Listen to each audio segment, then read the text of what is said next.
नमस्ते, मैं वैद्य कुणाल आप सभी का ओजस आयुर्वेद पर हार्दिक स्वागत करता हूँ। दोस्तों, आज का हमारा विषय है तुलसी। तुलसी भारतवर्ष का एक बहुत ही प्रसिद्ध पौधा है। आध्यात्मिक और शारीरिक लाभों के कारण लोग इसे पूजनीय मानते हैं। इसका साइंटिफिक नेम है ओसिमम सैंक्टम।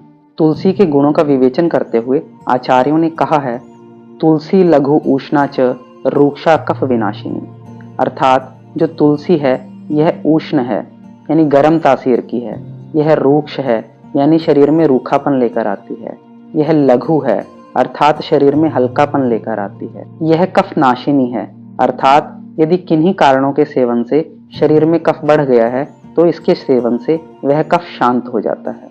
यह कृमि घन है, शरीर में जो कीड़े उत्पन्न हो जाते हैं उनका नाश करने वाली है। यह तुलसी ज्वर घन है, शरीर से फीवर को उतारने वाली है। तुलसी कासहर है, खांसी में लाभदायक है। तुलसी श्वासहर है, सांस के रोगों में भी बहुत फायदा करती है। यह वेदनाहर भी है अर्थात दर्दों को कम करती है।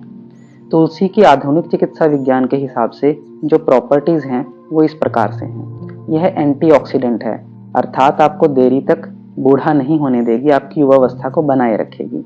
दोस्तों, तुलसी एक अच्छा इम्यूनोमोड्यूलेटरी ड्रग है अर्थात यह आपके इम्यून सिस्टम को स्ट्रॉन्ग रखती है। दोस्तों, तुलसी पर central drug research institute Lucknow ने एक रिसर्च पब्लिश की थी जिसमें यह पता चला था कि तुलसी के अंदर एंटी डिप्रेसेंट और एंटी एग्जाइटी प्रॉपर्टीज पाई जाती हैं, इसीलिए यह आपकी स्ट्रेस मैनेजमेंट में भी अच्छा काम करती है। तुलसी के पत्ते, तुलसी की जड़, तुलसी के फूल और तुलसी के बीज, इन सभी का प्रयोग चिकित्सीय कर्म के लिए किया जाता है। इससे पहले कि हम इनके प्रयोगों को जानें, हमें यह जानना बहुत जरूरी है कि तुलसी के नुकसान क्या हो सकते हैं। दोस्तों, तुलसी की तासीर गर्म है अर्थात यदि कोई गर्म तासीर का व्यक्ति तुलसी का सेवन करेगा तो उसके शरीर में दाह यानी जलन उत्पन्न हो सकती है, उसको पेट में जलन हो सकती है, उसको पेशाब के दौरान जलन हो सकती है। इसीलिए पित्त प्रकृति वाले व्यक्ति को इसका सेवन नहीं करना चाहिए। इसी के साथ ही एक रिसर्च में यह भी पाया गया है कि तुलसी के सेवन करने से स्पर्म काउंट कम होता है, इसीलिए जिन पुरुषों में स्पर्म काउंट की कमी है उनको इसका सेवन वैद्यकीय निरीक्षण में ही करना चाहिए। अब इसके सेवन की विधि जानते हैं। इसके चूर्ण की मात्रा 1 ग्राम से लेकर 3 ग्राम तक है। इसमें बराबर मिश्री मिलाकर रोगी को सुबह शाम दिया जा सकता है। तुलसी की जड़ का काढ़ा 50 ml तक रोगी को सुबह शाम खाने से 1 घंटा पूर्व दिया जा सकता है। तुलसी के पत्तों का रस निकालकर यह स्वरस 10 से 15 ml की मात्रा में रोगी को सुबह शाम दिया जा सकता है।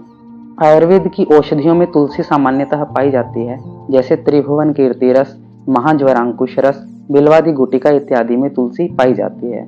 दोस्तों, इन सभी औषधियों का प्रयोग केवल वैद्यकीय निरीक्षण के अंतर्गत ही करना चाहिए। अब इसके कुछ घरेलू उपाय जान लेते हैं। 5 से 8 पत्ते तुलसी के लेकर उनका रस निचोड़ लें और उस रस में 1 चम्मच शहद मिलाकर रोगी को सुबह शाम चाटने के लिए दिया जा सकता है। इससे सर्दी, खांसी, जुखाम और बुखार में अच्छा लाभ मिलता है। इम्यून सिस्टम को स्ट्रॉन्ग करने के लिए रात को 5 पत्ते आधा कप जल में मिलाकर रख दें और सुबह उठकर उसे छानकर पी सकते हैं। आजकल तुलसी की ड्रॉप्स भी मिलती हैं, अतः 3 से 5 ड्रॉप्स तुलसी की आधा कप गर्म पानी में मिलाकर सुबह शाम उसका सेवन किया जा सकता है।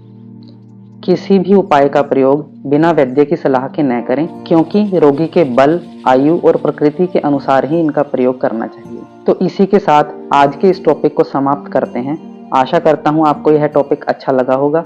आगे भी इस प्रकार के वीडियोस को देखने के लिए हमारे चैनल को सब्सक्राइब कीजिए। यदि आपका कोई क्वेश्चन है या आप किसी स्पेसिफिक टॉपिक पर वीडियो चाहते हैं तो उसे कमेंट बॉक्स में अवश्य डाल दें। धन्यवाद।